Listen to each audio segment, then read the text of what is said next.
हाँ, सो कल हमने इनर्शिया डिस्कस किया था, फर्स्ट लॉ डिस्कस किया एंड सेकेंड लॉ भी डिस्कस किया.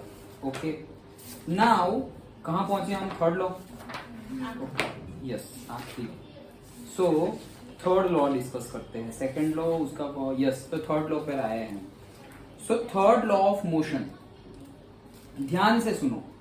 To every action there is an equal and opposite reaction and they act on two different bodies. फिर से बोल रहा हूँ, कोई भी तुम, it is like law of karma. Okay, so to every action there is an equal मतलब उतना ही force, equal and opposite reaction. मतलब अगर मैं कोई फोर्स लगा रहा हूं, जैसे कि मैंने ऐसा फोर्स लगाया, ओके, तो ये मैंने 1 न्यूटन का फोर्स लगाया. तो अगर मैं 1 न्यूटन का फोर्स नीचे लगा रहा हूं तो 1 न्यूटन का फोर्स नीचे से भी मेरे हाथ पर लगेगा, इक्वल बट ऑपोजिट ही हुआ ना. मैंने ऐसे नीचे लगाया और उसने ऐसे ऊपर लगाया. डन. अगर कोई चेयर है, वो चेयर को मैं धक्का मार रहा हूं, ये चेयर है, ओके, ये चेयर को मैं ऐसे धक्का मार रहा हूं लेकिन हिल नहीं रही है. जैसे मैं वॉल को मार रहा था और वॉल नहीं हिल रही थी, मैं चेयर को ऐसे धक्का मार रहा हूं, ये नहीं हिल रही है. क्यों नहीं हिल रही है?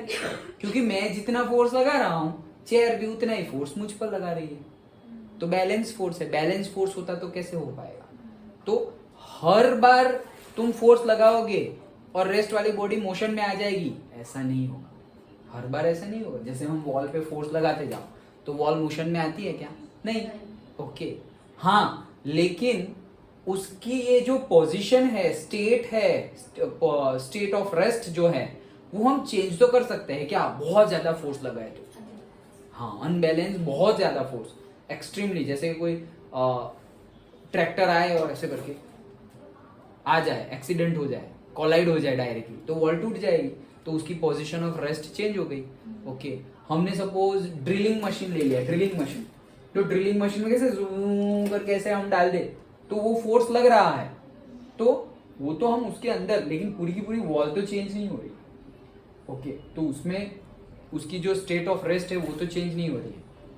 कहने का मीनिंग क्या है कि कोई भी एक्शन हम करें, कोई भी action, there is an equal and opposite reaction. Okay, equal होगी और ऑपोजिट डायरेक्शन में होगी.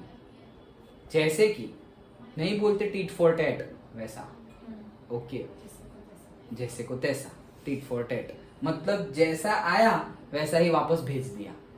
Okay, so to every action, every word use किया है. कोई भी एक्शन करो तुम, there is an equal and opposite. Equal amount ही होगी. हम बोलेंगे नहीं सर उसने ज्यादा किया, ये कम है. नहीं, ज्यादा कम की बात नहीं है ही नहीं. अगर 10 न्यूटन तो 10 न्यूटन ही ऑपोज होगा. इक्वल एंड ऑपोजिट रिएक्शन, तो डायरेक्शन भी ऑपोजिट होगी. एंड ये जो बात कर रहे हैं हम, वो दो बॉडीज की बात कर रहे हैं. They act on two different bodies. तो दो बॉडीज ही होगी. एक बॉडी में तुम बोलोगे कि इक्वल एंड ऑपोजिट रिएक्शन तो नहीं होगा. जैसे कि मैंने सेम ये चेयर पे फोर्स लगाया, अभी सपोज नहीं हिले सर, ये फोर्स लगाया, तो चेयर ने भी मुझ पर फोर्स लगाया, तो दो बॉडी हो गई. कौन कौन सी? एक तो मैं और एक चेयर. तो मैंने चेयर पे लगाया और चेयर ने मुझ पर लगाया, दो बॉडी हो गई. दो बॉडी ही होगी. एक बॉडी है, सपोज मैं हूं, तो बोलूं थर्ड लॉ लगाओ. अरे मैं अपने ऊपर कैसे थर्ड लॉ लगाऊं? Every action there is equal and opposite reaction. तो मैं कोई एक्शन करूंगा तो किसके ऊपर करूंगा? किसी ना किसी के ऊपर तो करूंगा. वो जो एक्शन कर रहा हूं उसकी ऑपोजिट रिएक्शन होगी और होगी ही. ये है हमारा न्यूटन्स का third law. First law, second law and third law. कितना इजी है. To every action there is equal and opposite reaction. मतलब जितना तुमने फोर्स लगाया उतना ही ऑपोजिट डायरेक्शन में फोर्स मिलेगा. सेम अमाउंट में मिलेगा लेकिन ऑपोजिट डायरेक्शन में. तो डायरेक्शन तो ऑपोजिट हुएगी ना. जैसे हम कैच खेल रहे हैं, तो मैं जितना जोर से तुम्हें कैच दूंगा, तुम भी उतना ही जोर से मुझे कैच दोगे. तो मैं ऐसे दूंगा और तुम भी वही सेम डायरेक्शन में दोगे, तो मेरे पास बॉल आएगा ही नहीं. तुम तो उस साइड भेजोगे. तो तुम्हें मुझे वापस देने के लिए ऑपोजिट डायरेक्शन में ही भेजना पड़ेगा. मैं +x में भेज रहा हूं तो तुम्हें -x में भेजना पड़ेगा. डन. ओके, तो बस सिंपल यही है हमारा third law. When one body exerts a force action on another body, the second body also exerts a force on the first. वही चीज बताई गई है. These forces are always equal in magnitude but opposite in direction. तो ये forces हमेशा equal in magnitude होंगे, मतलब दोनों का magnitude same है और opposite in direction होंगे. Done? पक्का? तो ये हो गया हमारा थर्ड लॉ. ओके, सिंपल था. करेक्ट. क्या है, फिर से एक बार बोल रहा हूं. For every action there is an equal and opposite reaction. Simple. Okay, चलो. So that's it. यही था हमारा जो कंटेक्स्ट पर. कोलिजन तो निकल गया है. अरे यार, तो ये तो नहीं रिवाइज्ड है. मैं जो परचेज करके लाया वो. गुड. ओके, इसमें से भी निकाल दिया है. हाँ, सो इसमें से भी निकल गया है. तो दैट्स इट. यही था पूरे चैप्टर में. तो क्या क्या चैप्टर में था क्या? तो फिर inertia, first law, second law, third law. चलो बोलो एक एक करके जितना भी याद. What is inertia? पे बुक में मत देखो, इधर मेरे तरफ देखो. What is inertia? एक एक करके. हाँ बोलो. The natural tendency of an object to resist the change in its state of motion at a rest. Correct. Is called its inertia. Yes. फिर फर्स्ट लॉ क्या है काव्या? First law, वो वाला हाँ बोलो. जिसको लोग जितना फोर्स लगाएंगे वो उससे उतना फोर्स लगाएगा. ये तो अभी बोला. ये तो थर्ड लॉ है. मतलब वैसा वाला. बोलो अम्मी. Second वाला. हाँ. अगर वो ऑब्जेक्ट रेस्ट पे तो रेस्ट. हाँ सर याद आ गया. फर्स्ट लॉ बोल रहे हो या सेकंड लॉ बोल रहे हो? फर्स्ट बोल रहे हैं. तुम फर्स्ट लॉ बोल रहे हो. बोलो चलो फर्स्ट लॉ. अगर कोई ऑब्जेक्ट रेस्ट में है तो वो रेस्ट में रहेगा. अगर मोशन में तो मोशन में रहेगा. कब तक? तब तक जब तक उसे कोई फोर्स ना मिले. अनबैलेंस फोर्स ना हाँ, लगाया जाए. यस, उसी को अब इंग्लिश में बोलो. The object will remain in the state of rest or in the state of uniform motion in one direction unless an unbalanced force act on it. Done? हाँ चलो. और second law Kavya? Rate of change of momentum in which an object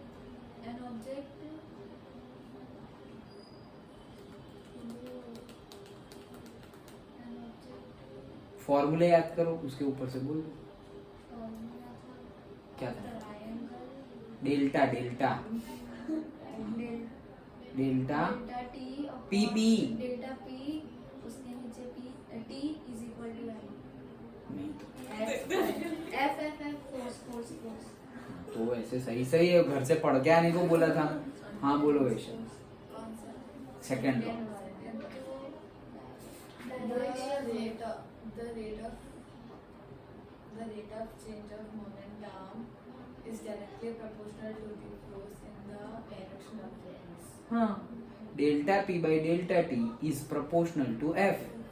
The rate of change of momentum of an object is directly proportional to the applied unbalanced force acting in the direction of force. Done. ये क्या था हमारा? Second. और second law के conclusion में हमें formula क्या मिला था? F is equals to ma हमें फॉर्मूला मिला था. और सेकंड लॉ स्टार्ट हुआ, ये जो तुमने अभी सेंटेंस बोला उसका फॉर्मूला क्या है? Delta P upon delta T और T ऐसा सेकंड. हाँ. प्रोपोर्शनल होना. उसके बाद If is equals to F. और वो हमने प्रूव भी किया था कि प्रोपोर्शनलिटी हटाओ तो इक्वल टू लगाएंगे. इक्वल टू लगाएंगे तो हम के प्रोपोर्शनलिटी कांस्टेंट तुम कुछ भी ले सकते हो. K A B C M N कुछ भी. लेकिन हमने लिया के, वेयर के इज प्रोपोर्शनलिटी कांस्टेंट. तो हमारा फॉर्मूला क्या बना? Delta P by delta T is equals to K into F. यही फॉर्मूला बना. डन. ओके. और फिर के की वैल्यू हमने क्या ले ली? 1. के की वैल्यू 1 ले ली तो फिर क्या बना? F is equals to delta P by delta T. ये डेल्टा पी क्या है भाई? P2 माइनस P1 को डेल्टा पी बोलते हैं. ठीक है, तो P2 क्या है? M2V2. P1 क्या है? M1V1। लेकिन अगर एक ही ऑब्जेक्ट हो तो M1 M2 दोनों सेम ही होंगे, जिसको हम M भी लिख सकते हैं। सो MV2 minus MV1, M common निकल गया, तो MV2 माइनस, देखो वो बोर्ड पे लिखा था वो सब मैं यही हवा में लिख रहा हूँ, तो तुम भी ऐसे हवा में लिखो, MV2 minus V1 divided by T that is equals to F। तो ये V2 minus V1 divide by T, ये तो कुछ जाना पहचाना है, एक्सेलरेशन, तो उसको हम एक्सेलरेशन लिखते थे। So F is equals to M into A, तो मिल गया, प्रूव कर दिया हमने, F is equals to M। Done. तो ये सेकंड लॉ था।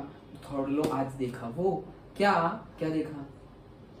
Every action has a reaction, equal opposite. हाँ, for every action there is an equal and opposite reaction. Done. ये था थर्ड लॉ, और कोलिजन तो निकल गया है सिलेबस में से। That's it. तो यही था हमारा चैप्टर। अंडरस्टूड। अभी नई बुक किसके पास है? तो उसमें न्यूमेरिकल्स कौन से है वो दिखाओ, है या वो भी निकाल दिया? सभी है, सिर्फ कोलिजन के नहीं है, ऐसा ना? 9.5 आणि example हाँ देखो, ये मैं थोड़ा तुम्हें बता देता हूँ। जैसे कि ये हमने एग्जांपल बोला, थर्ड लॉ बोला, for every action there is equal and opposite reaction. तो जैसे कि ये बंदूक है, ओके, पिस्टल, तो पिस्टल तुमने देखा होगा कि ऐसे मारते हैं, तो जैसे ही हम पहले दोनों रेस्ट पे है, कौन अंदर बुलेट है वो भी और गन भी, जैसे ही हमने ट्रिगर आउट किया, ओके, मतलब हमने ट्रिगर दबाया, ओके, तो क्या होगा? बुलेट आगे जाएगी। जब भी बुलेट आगे जाएगी तो बुलेट आगे कैसे गई भाई? बुलेट आगे क्यों गई? क्योंकि गन ने बुलेट के ऊपर फोर्स लगाया, गन ने बुलेट के ऊपर फोर्स लगाया। ये कहां से लगाया भाई? उसके पास, गन के पास फोर्स कहां से आया? ये जो हमने ट्रिगर किया ना, तो एक्चुअली हमने ही किया है। अकेले गन और बुलेट पड़ी हुई होती तो खुद ब खुद ड्यू ड्यू ड्यू ड्यू नहीं होती, ओके, हमने किया है। क्या किया हमने? जैसे कि हम बो एंड एरो हो, धनुष बाण, ओके, तो जैसे ही हमने ऐसे एरो को ऐसे पीछे खींचा, मतलब क्या कि उसके अंदर पोटेंशियल एनर्जी आ गई। तो वैसे ही जैसे ही हमने ऐसे ट्रिगर किया तो इसके अंदर पोटेंशियल एनर्जी आ गई। वो पोटेंशियल एनर्जी से ही एक स्प्रिंग प्रेस होती है अंदर पिस्टल के अंदर, फिर जैसे ही वो हो जाए तो वो स्प्रिंग छूट जाती है, और स्प्रिंग के आगे ही होती है बुलेट, तो बुलेट आगे चली जाती है। तो गन ने फोर्स लगाया बुलेट पर, तो थर्ड लॉ के अकॉर्डिंगली बुलेट भी फोर्स लगाएगी गन के ऊपर। तो इसीलिए बुलेट आगे जा रही है, और बुलेट ने जो धक्का मारा गन के ऊपर, तो बुलेट का मास छोटा है, तो वो तो बहुत आगे चली गई। जो गन ने फोर्स लगाया, देखो इक्वल एंड ऑपोजिट फोर्स है, तो हमें डाउट होगा, sir equal and opposite force है, जितना फोर्स गन बुलेट पे लगा रही है उतना ही फोर्स बुलेट गन पर लगाएगी, तो बुलेट तो कितने दूर जा रही है, तो गन भी उतने दूर पीछे जानी चाहिए लेकिन नहीं जाती। क्यों नहीं जाती? हाँ, क्योंकि हमने क्या बोला, इक्वल एंड ऑपोजिट फोर्स, तो ये इस डायरेक्शन में जा रही है, इस डायरेक्शन में, डायरेक्शन का तो पता चलता है ऑपोजिट, लेकिन इक्वल अमाउंट है। अगर गन ने 10 न्यूटन का फोर्स लगाया होगा बुलेट पर, तो बुलेट भी लगाएगी 10 न्यूटन का फोर्स गन पर। डन। अब फोर्स देखो क्या है, m इंटू ए। अभी जो हम सेकेंड लॉ से लाए वो F इज इक्वल टू क्या लाए, ma। तो अगर एक्सेलरेशन बहुत ज्यादा, अभी m, तो भाई बुलेट का और गन का मास थोड़ी सेम है, ओके, भले ही फोर्स सेम है लेकिन मास सेम नहीं है। सो इसका मास कम है, किसका? बुलेट का, तो बुलेट बहुत दूर तक जाएगी, और फिर वो तुम मल्टीप्लाई करोगे तो 10 न्यूटन का 10 न्यूटन ही आएगा। डन। लेकिन वो दूर क्यों जा रही है? क्योंकि उसका मास कम है। यहां पर तुम चेक करोगे, बुलेट भी थोड़ी ऐसे पिस्तौल मारोगे, गन से हम जब भी फायर करते हैं तो गन भी थोड़ी ऐसे पीछे जाती है, और वो देखी होगी ना, वो एयर गन टाइप पिस्तौल आती है, ऐसे ऐसे करके खींच के मारते हैं, ऐसे ऐसे पीछे खींचते हैं तो अंदर लोड हो जाती है, ओके, और जैसे ही हमने ऐसे ट्रिगर किया तो वो ऐसे पीछे जाएगी, स्लो मोशन में भी दिखती है ऐसे बुलेट अंदर से ऐसी थोड़ी आधी कटी। हम सोचे सर यहाँ से भी बुलेट निकल रही है, तो आगे क्या गया ऐसे मूवीज में दिखाते हैं ना, ऐसे धर धर धर धर ऐसे कर रहा है, वहां गोली आगे जा रही है, यहाँ भी कुछ ऐसे निकल रहा है, तो ये क्या दो दो गोलियां होती है क्या? नहीं, वो गोली का छोटा सा पार्ट होता है, ओके, तो वो निकलता है।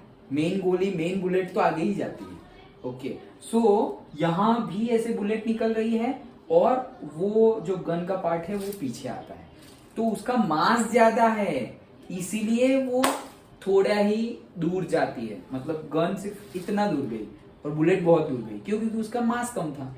क्योंकि मास कम हो तो मैं इनडायरेक्टली तुम्हें इनडायरेक्टली करना क्या है, देखो ये क्या है, F gun is equal to 10 newton, ये क्या है, एफ बुलेट, वो भी क्या है 10 न्यूटन। अभी इसका मास समझ लो, गन का मास है से 1 kg समझ लो, कितना 1 kg, इतना भारी नहीं होती लेकिन मान लो कि इतनी है। और बुलेट का मास समझ लो mb, ओके, वो है हमारी से 1 kg मतलब 1000 ग्राम हुआ, तो ऐसा लिखते हैं 1000 ग्राम, और ये है हमारी 100 ग्राम, इतना है। डन। तो इसकी कंपेयर में ये तो बहुत हैवी है। अब एक्सेलरेशन, देखो एक्सेलरेशन को ऐसे एडजस्ट करना पड़ेगा क्योंकि मुझे दोनों साइड 10 करना है, दोनों साइड, इसका भी 10 न्यूटन, इसका भी 10 newton, according to the third law, Newton's third law of motion, equal and opposite force. तो यहां से 10 न्यूटन लगेगा तो इधर से भी 10 न्यूटन आएगा। तो यहाँ पे 10 न्यूटन कब होगा, देखो 1000 ग्राम, ओके। अभी ग्राम को किलोग्राम में कन्वर्ट करना हो तो 10⁻³ करना पड़ेगा। याद आया यूनिट कन्वर्जन? किसमें कर रहा हूं, ग्राम से किलोग्राम में कन्वर्ट कर रहा हूं, मतलब छोटे यूनिट में से, याद करो मैंने D2S S2D बोला था, स्मॉलर यूनिट में से बिगर यूनिट में जा रहे हो तो 10⁻⁻ आएगा, और बिगर यूनिट से स्मॉलर यूनिट में जा रहे हो तो 10⁻+ आएगा। Done, okay. तो हम ग्राम में से किलोग्राम में जा रहे हैं तो 10⁻, स्मॉलर में से बिगर में मतलब माइनस, तो -3, अब ये क्या बन गया kg। डन, ये तो हुआ मास। अभी एक्सेलरेशन भी है तो ऑब्वियसली यहां पर लिख देते हैं एक्सेलरेशन ऑफ से bullet. Done, sorry acceleration of क्या है, ये gun, okay, is equals to, यहाँ पे बुलेट का मास तो वो है 100, लेकिन इसको भी केजी में कन्वर्ट करेंगे तो 10⁻³ kg, और ये क्या हो गया, एक्सेलरेशन ऑफ बुलेट। डन, क्या किया मैंने, F G is equals to F D था, ये भी 10 न्यूटन, ये भी 10 newton, equal and opposite force लगेंगे तो ऑपोजिट डायरेक्शन में, लेकिन इक्वल ही होंगे ना, समझ में आ रहा है, ऑपोजिट होंगे लेकिन इक्वल ही होंगे। डन, अभी देखो कि ये कितना हुआ, 10⁻⁻3, ये नीचे जाएगा तो +3, तो +3 मतलब ये +3 है, 1000 को +3 बोल सकते हैं ना, +3 और -3 तो कैंसिल हो गया, तो ये कितना होगा 1 kg एक्सेलरेशन ऑफ गन। और ये कितना हो गया 100, 10⁻³ नीचे जाएगा तो 1000, okay, kg, yes, acceleration of bullet. तो ये कितना हो गया, ये 2 तो कट हो गए और एक बाकी है तो 0.1, okay, acceleration of bullet, and ये हो गया एक्सेलरेशन ऑफ गन। डन, समझ में आया? तो देखो गन का एक्सेलरेशन कितना है, जो बुलेट का है उसको 0.1 से मल्टीप्लाई करे उतना।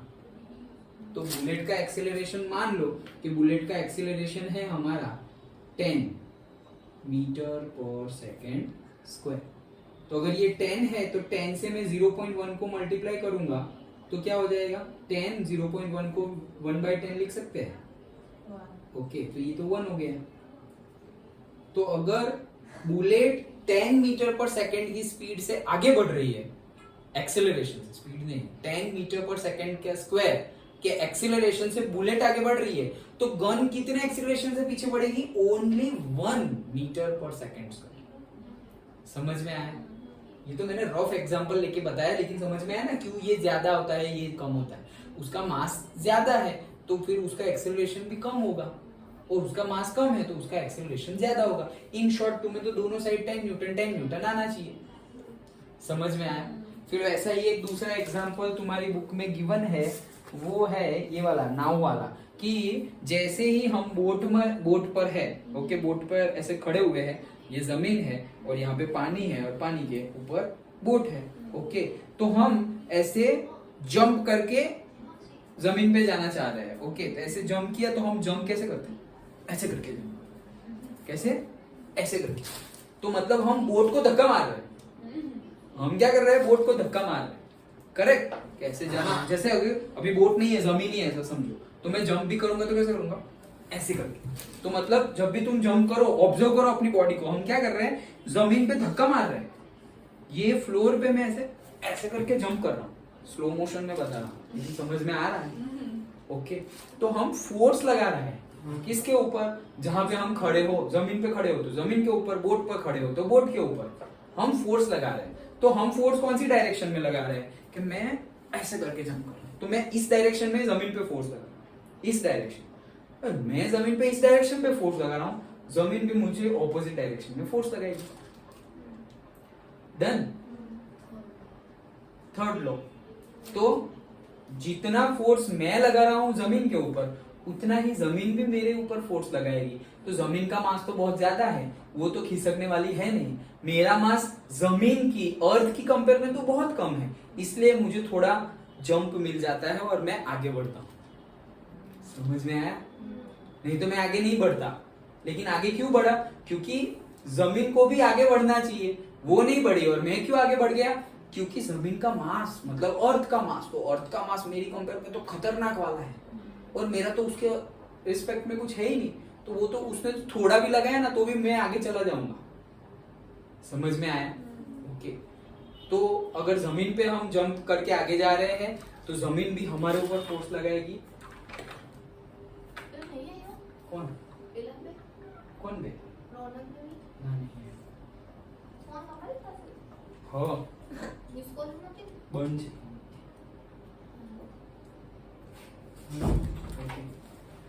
हाँ, हम तो प्लेन में ही पढ़ते हैं, एरोप्लेन मोड में।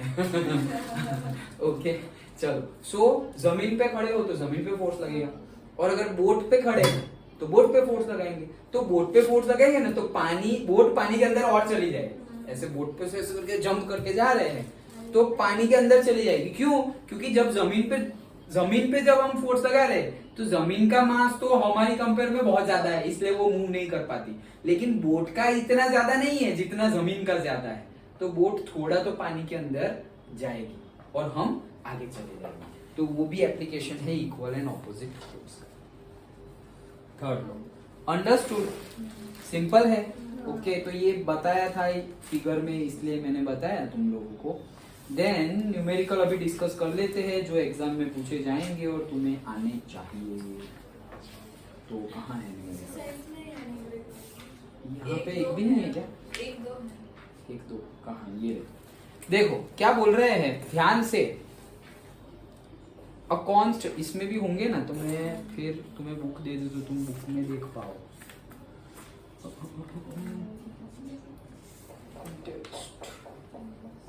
क्वेश्चन एंड आंसर, क्या नाम है? A constant force acts.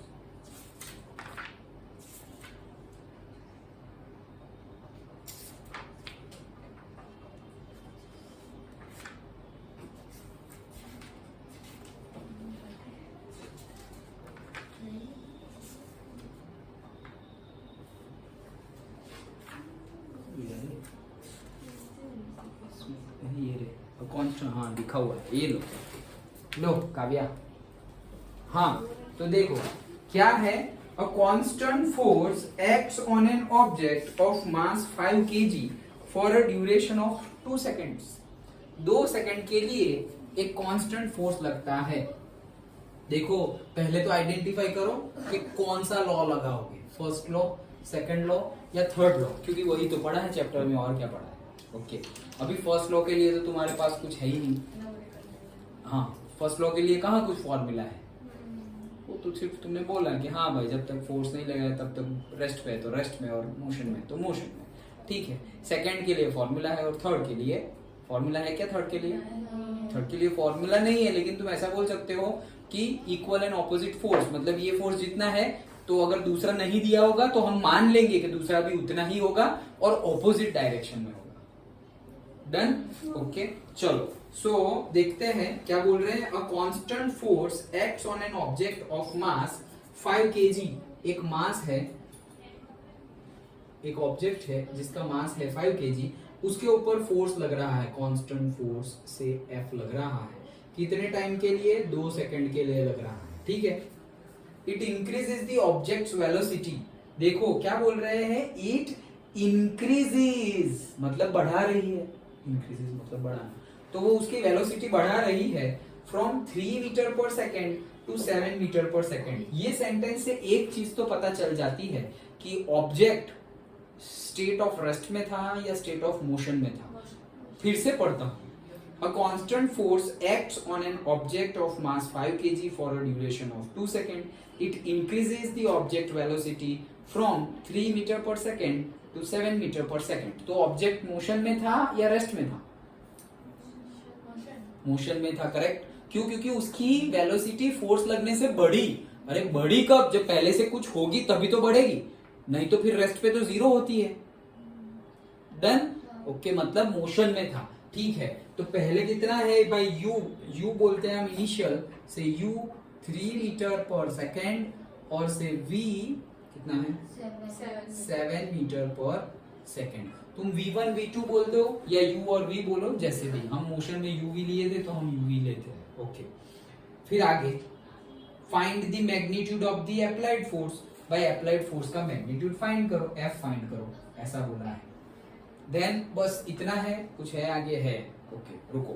Now भाई ये दूसरा है, यहां तक का क्वेश्चन एक फुल स्टॉप रख के गिवन है. तो क्या हम ये फोर्स फाइंड कर सकते हैं? पहले तो देखो कौन सा लॉ लगेगा, सेकंड या थर्ड? सेकंड तो लगेगा ही, क्योंकि सेकंड के थर्ड के लिए एक फोर्स तो जरूरी चाहिए. एक भी फोर्स नहीं है तो थर्ड कैसे लगाओगे? ओके. थर्ड तो लगेगा, जब सेकंड लगेगा तो थर्ड भी लगेगा, लेकिन फोर्स की वैल्यू तो चाहिए, क्योंकि वहां पर तो फोर्स इक्वल एंड ऑपोजिट होते हैं. भाई इक्वल लेकिन मैग्नीट्यूड कितना? वैल्यू तो चाहिए. वैल्यू सेकंड देगा हमें, थर्ड वैल्यू नहीं देता. वैल्यू देता है कौन? सेकंड. सो फोर्स तो कैसे ढूंढे? फिर हमारे पास तो फॉर्मूला है F is equal to M A. खत्म. M तो पता है 5 kg, लेकिन A तो है नहीं. हाँ ये है हमारे पास फॉर्मूला. A के लिए हम क्या लिखते हैं? V minus you divided by T. तो 5 है, अभी V भी है तुम्हारे पास 7, U भी है 3 और T भी है 2. अगर एक भी ऐसा यूनिट में नहीं है प्रॉपर्टी तो चेंज करना. अगर विदाउट चेंजिंग तुमने रख दिया तो आंसर गलत आएगा. तो चेक कर लो, metre per second, KG and second सब कुछ ऐसा ही में है, तो कोई यूनिट कन्वर्जन करना रहता नहीं है. लेकिन इतना इजी एग्जाम में या टेस्ट में पूछेंगे नहीं. यूनिट कन्वर्जन होगा ही, तो ध्यान से देखना. अगर करना हो करना लिखा, मतलब जैसे कि मैं यहाँ पे दे दूं, ये 3 मीटर पर सेकेंड नहीं है, ये है मेरा से 0.3 किलोमीटर पर आवर ऐसा है. लो, तो फिर वो 0.3 को तुम्हें मीटर पर सेकेंड में कन्वर्ट करना पड़ेगा. अंडरस्टूड? पक्का? श्योर? ओके. तो अभी तो जो गिवन है वही लेते हैं. तो वो क्या गिवन है? 3 मीटर पर सेकेंड. तो अभी इसमें तो अभी कुछ करना ही नहीं है ना. 7 माइनस 3 4/2 2 5 10 न्यूटन. खत्म. डन. सिंपल है. आगे बढ़ते हैं. Now if the force was applied for a duration of 5 second. भाई ये 2 सेकेंड से चेंज हो गया है t कितना? 5 सेकेंड में. ये जो फोर्स है वो अप्लाई होगा कितने सेकेंड के लिए? 5 सेकेंड के लिए. कितना फोर्स? ये जो हमने ढूंढा ना वो फोर्स 5 सेकेंड के लिए. What would be the final velocity of the object? Object की फाइनल वेलोसिटी क्या होगी? ऐसा बोला. ओके. क्या बोला है? ऑब्जेक्ट की फाइनल वेलोसिटी क्या होगी? सिंपल है. तो क्या करेंगे अब? तुम्हारे पास F है, यहाँ क्या था हमारा फॉर्मूला? M इंटू A, और इससे हमें फॉर्मूला मिला था M V minus U divide by T is equal to F. अभी तुम्हारे पास F है 10, तुम्हारे पास M भी है, कितना है? 5. तुम्हारे पास फाइनल वेलोसिटी ढूंढनी है. तुम्हारे पास U है, कितना है? 3 और T 5 है. तो 5 गया. करेक्ट. 5 तो कट हो गया ना, मल्टीप्लाई में ही था. तो ये तो गया, यहाँ हो गया v माइनस 3, यहाँ है 10, ये माइनस 3 इधर आया तो 10 plus 3 is equal to v. तो v कितना हो गया? 13 metre per second. That's it. Done. तो इजी था, सिंपल है, कोई डाउट नहीं। ओके, आगे बढ़ते हैं। दूसरा न्यूमेरिकल।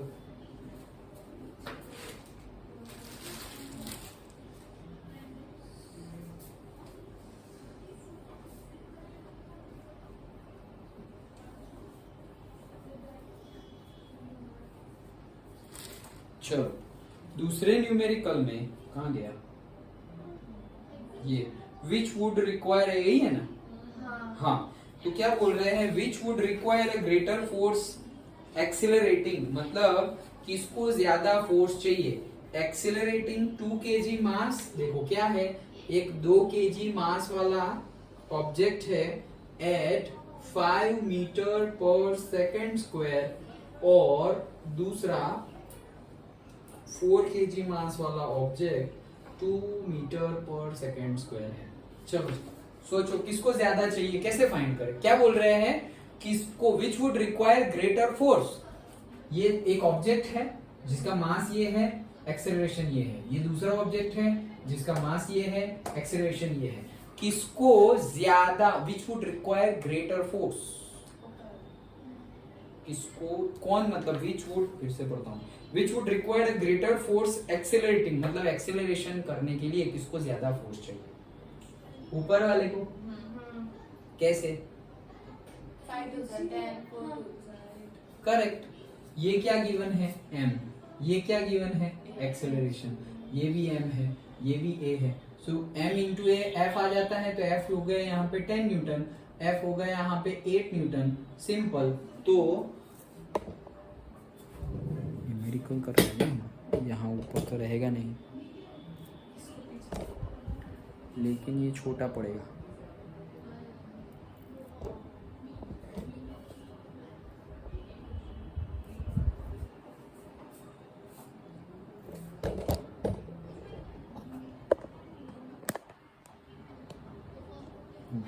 ओके, सो दिखेगा तो नहीं, लेकिन थोड़ा बहुत आइडिया आएगा, मीट के लिए कर रहे हैं। ओके चलो, सो 8 न्यूटन 10 न्यूटन, डन। ओके, तो भाई 10 न्यूटन ज्यादा फोर्स, सिंपल है। इतना इजी लग रहा है कि पूछेंगे?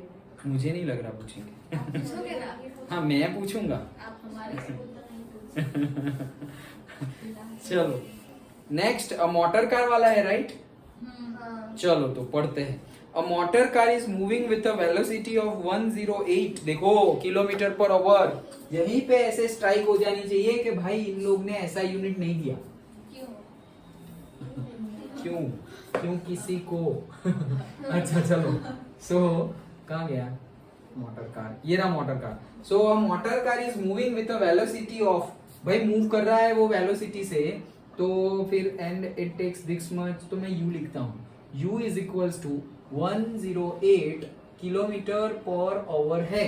जैसे ही ये लिखा तुमने गिवन में, उसी टाइम चेंज कर दो, बाद की बात ही नहीं। तो 108 किलोमीटर बढ़ा या मीटर बढ़ा? किलोमीटर बढ़ा, तो किलोमीटर में से मीटर में, मतलब बिगर से स्मॉलर में जाएंगे, सो 10⁻² प्लस या माइनस? प्लस 3। ओके, तो ये आ गए हम मीटर में, नीचे तो ओवर ही है, डन।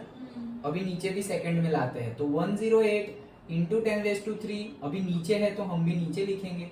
अभी तुम्हारे पास है ओवर और तुम्हें लाना है सेकंड, बड़ा है ओवर और छोटा है सेकंड, अगेन तुम बड़े से छोटे में जा रहे हो, तो मल्टीप्लाई करना पड़ेगा, तो मल्टीप्लाई नीचे ही मल्टीप्लाई करना पड़ेगा, तो नीचे ही मल्टीप्लाई कर दिया, 3600 मीटर पर सेकंड, डन।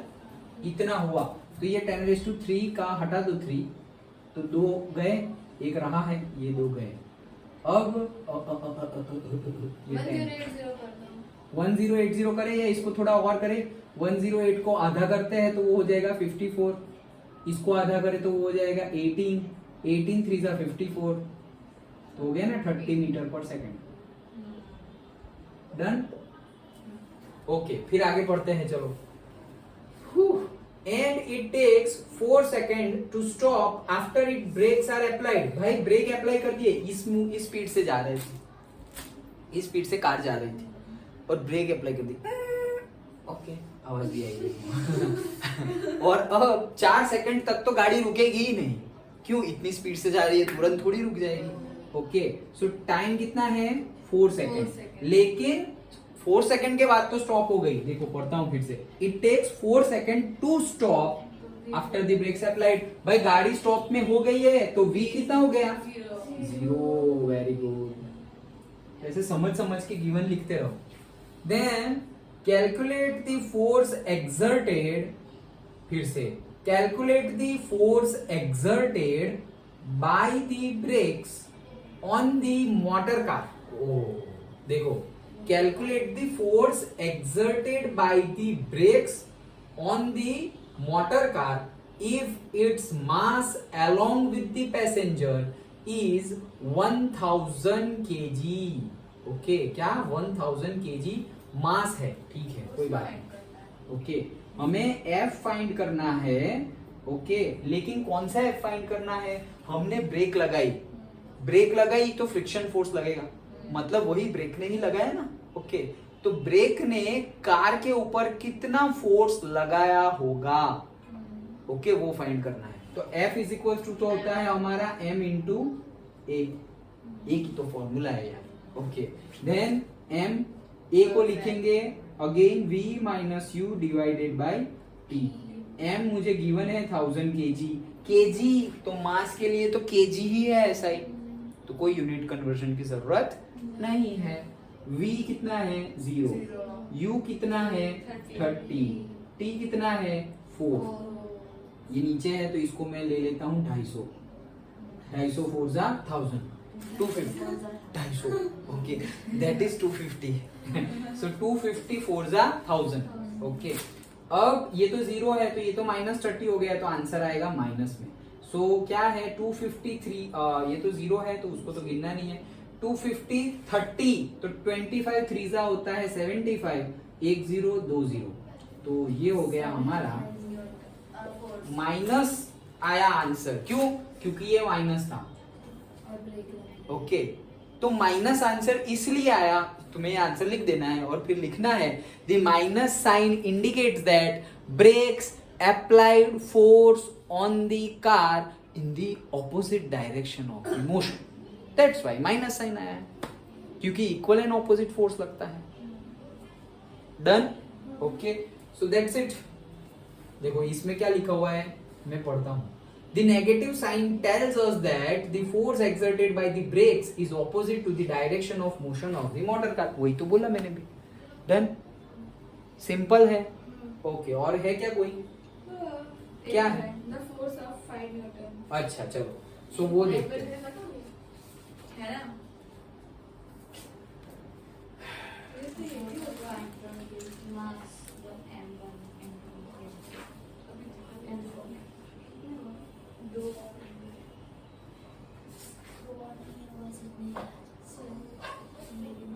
चलो, सो देखो आगे, कहाँ गया ये, a force of 5 Newton gives a, चलो पढ़ो ना।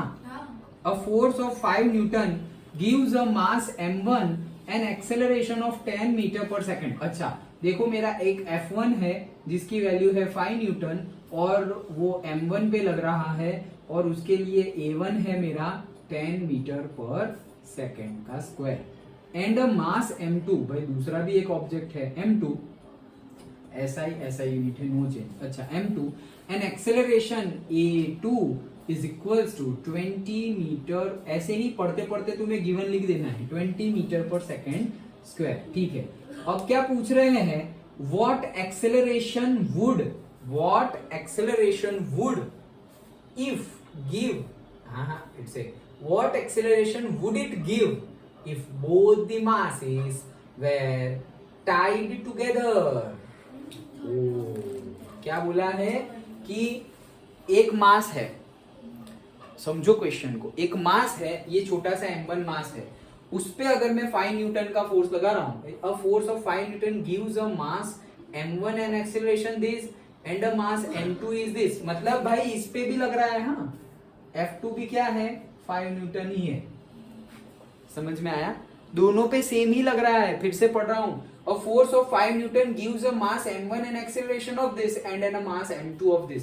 मतलब दोनों पे 5 न्यूटन फोर्स लग रहा है। एक ऑब्जेक्ट है जिसके ऊपर 5 न्यूटन फोर्स लगा तो उसमें एक्सेलरेशन आ गया 10 मीटर पर सेकंड स्क्वायर। एक दूसरा ऑब्जेक्ट है उसके ऊपर भी 5 न्यूटन अगर फोर्स लगा तो उसके अंदर एक्सेलरेशन आ गया 10 की बजाय 20 मीटर पर सेकंड स्क्वायर। ये आ गया, हाँ ठीक है आ गया तो आ गया, हम क्या करें। लेकिन आगे बोल रहे हैं कि अगर इतना एक्सेलरेशन आ गया है तो अब एक्सेलरेशन क्या होगा जब दोनों को तुम ऐसे पकड़ लोगे, मतलब चिपक जाएंगे वो लोग, टाइट टुगेदर। कौन tight together? m1 and m2। Understood? m1 और m2 दोनों एक साथ हो जाए तो कहीं नहीं, तो एब्सेंट आ जाए व्हाट्सएप पर तो ले नहीं आएंगे।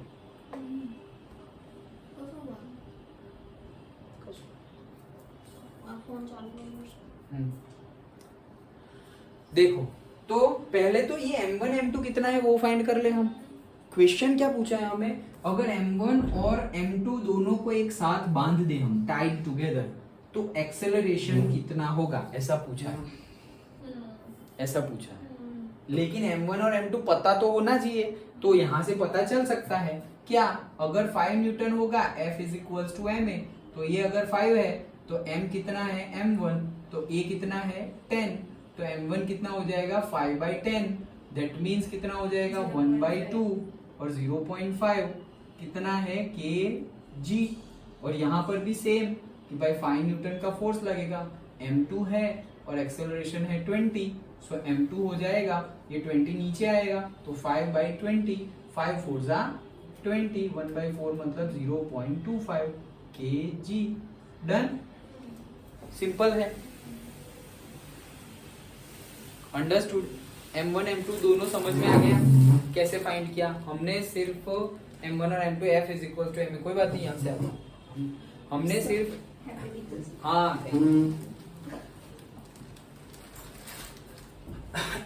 हाँ, सो हमने सिर्फ m1 और m2 फाइंड किया। डन। अब ऐसा पूछ रहे हैं कि m1 और m2 को एक साथ टाई कर दे।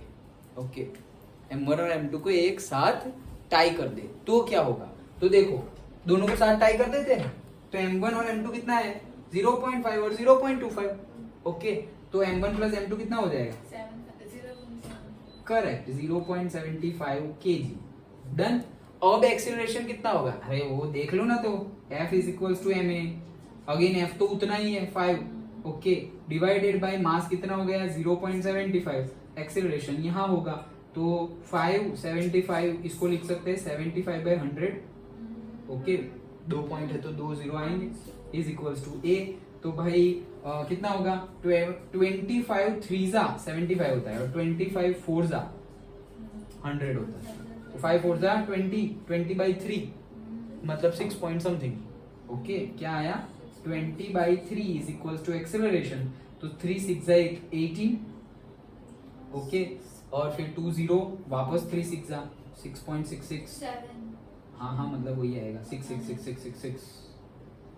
20/3 करोगे तो वही चलता रहेगा 6.6666, क्यों, तो 2 ही आता रहेगा कंटिन्यूअसली, 2 ही आता रहेगा ना।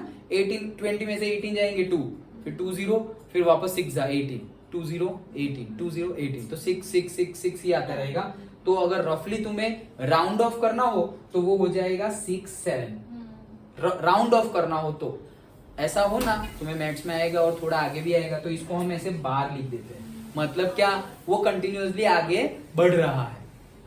ओके, कि कंटिन्यूअसली ऐसे पीछे क्या जा रहा है 6 6 6 6 ऐसे पीछे जा रहा है। Understood? Okay,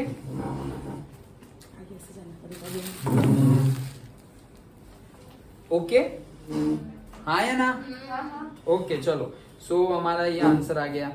and last but not the least, यहाँ पे ग्राफ गिवन है तुम्हारी बुक में ग्राफ नहीं है ना?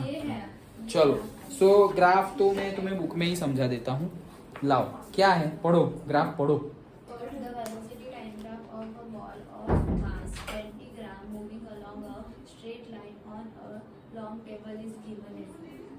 जो है चेक करो लोगों मैसेज मैसेज हो तो अभी हूँ करवाना 5 मिनट।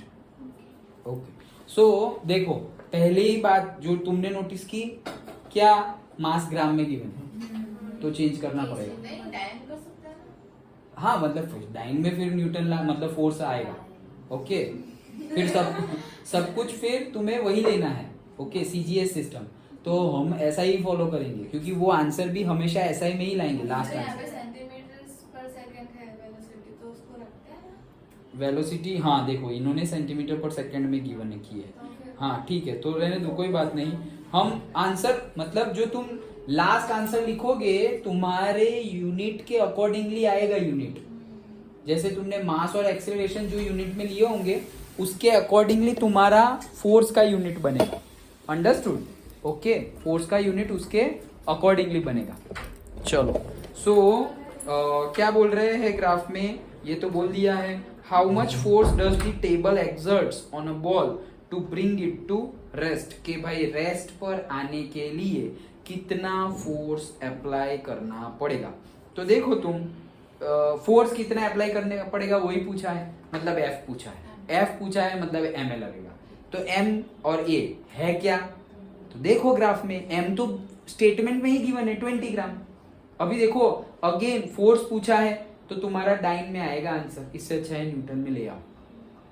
न्यूटन में ले आओ। ओके क्योंकि इजी तो रहेगा ना नहीं है लेकिन जो सपोज इसके पीछे तो आंसर नहीं है जैसे मैथ्स में कैसे टेक्स्ट बुक के पीछे आंसर होते हैं। ओके हाँ साइंस में भी है क्या? हाँ तो वो ऐसा ही में ही होंगे। ओके हाँ देख लो सेकंड में ये कौन सा आएगा? एग्जाम्पल है ना ये सब। ये तो एग्जाम्पल है तो अंदर ही होगा ना लेकिन पेज पर है। अरे ये रहा। अरे लेकिन एग्जाम्पल है तो अंदर ही होगा ना वो तो एक्सरसाइज का पीछे होगा। हाँ ओके सो नहीं लेकिन अगर एक्सरसाइज का भी क्वेश्चन है तो उसका पीछे गिवन होगा लेकिन जो पीछे गिवन आंसर होता है वो हमेशा SI में ही होता है। ओके सो मेहनत तो करनी पड़ेगी। ओके वो यूनिट कन्वर्जन की मेहनत करनी पड़ेगी। तो तुम्हें मास कितना गिवन है 20। ओके मास कितना गिवन है 20 ग्राम गिवन है तो केजी में कितना होगा जल्दी बोलो। 20 into 10⁻³ डन। ओके तुम्हें फाइंड करना है F. F is equal to M A होता है। एम तो मिल गया ए मिल सकता है क्या? हाँ कैसे? अरे वेलोसिटी है तो यहाँ से तुम्हें फाइनल और इनिशियल वेलोसिटी मिल जाएगी। इनिशियल मतलब जो स्टार्टिंग वाली और फाइनल मतलब जो एंड वाली। बताओ ग्राफ में देखकर कि इनिशियल कितनी है 20 है जो स्टार्टिंग पॉइंट हो वही इनिशियल। सो 20 सेंटीमीटर पर सेकंड है। यू कितना है 20 cm पर सेकंड सेंटीमीटर पर सेकंड। तो जल्दी कन्वर्ट करो 20 इंटू मीटर पर सेकंड में लाना है। 10⁻²। माइनस या प्लस? छोटे से बड़े में जाना है ना। हाँ, तो छोटे से माइनस बड़े आएगा में ना ना। माइनस। हाँ तो मैं तो कंफर्म कर। ओके और v कितना है? V0 हैं? 20। अरे अरे V तो 0 है। हाँ, 0 है। पक्का? हाँ लिखा भी तो ये है। 10 लिखा हुआ है वो क्या है? टाइम। करेक्ट। सो 0 मीटर पर सेकंड। अब 0 हो तो तुम सेंटीमीटर पर सेकंड लिखोगे तो कन्वर्ट नहीं करना फिर वो 0 ही रहेगा। तो 0 मीटर पर सेकंड। तो सब कुछ मिल गया। टाइम नहीं है ना? टाइम कितना है भाई? 10 सेकंड। क्यों? क्योंकि यहाँ से स्टार्ट करके यहाँ तक टोटल 10 आ रहे हैं तो 10 सेकंड। तो सब कुछ मिल गया तुम्हें। तो F is equal to M है। एम कितना है 20 इंटू 10⁻³ ए का फॉर्मूला लिखो v minus you divided by T. तो वो हो गया 20 इंटू 10⁻³ इंटू v कितना है 0 माइनस u कितना है 20 into 10⁻²। 20 into 10⁻² divided by T कितना है 10। तो ये 10 टू जा 20 तो कितना हो गया से 2 इंटू 10⁻³ इंटू 20 इंटू 10⁻² ये सब कुछ माइनस में है। सो कितना हो गया 20 टू जा 40 माइनस 40 और ये कितना हो गया 10⁻³ एंड -2। अगर बेस सेम है मैथ्स में आ गया ना ये तो बेस सेम है तो प्लस होता है लेकिन यहाँ पर तो माइनस माइनस ही प्लस होगा। ओके तो -40 इंटू 10⁻⁻5 न्यूटन। डन। हाँ और तो अजीब और सही है। देखो उन्होंने ऐसे लिखा होगा, कैसे 10⁻⁵ को कैसे लिखेंगे, ये -40 है, 10⁻⁵ नीचे जाएगा तो +5 हो जाएगा, +5 मतलब 1 2 3 4 5। तो भाई यहाँ पे पॉइंट लगाना हो तो लगाओ, ये यहाँ है अभी पॉइंट, डेसिमल पॉइंट, ये 1 ये 2, तो फिर 1 2 3 4 5, उसके बाद 0.00040, ये क्या है न्यूटन।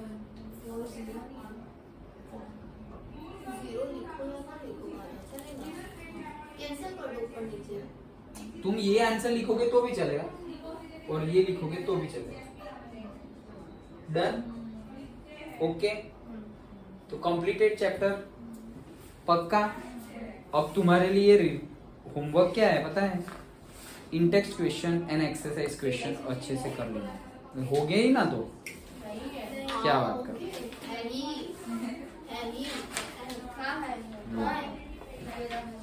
ये जो ब्लू है वो इंडेक्स है तुम्हारा। अरे यार 4 ही है ना। तो इन टेक्स्ट क्वेश्चन और एक्सरसाइज क्वेश्चन तुम्हें करने हैं।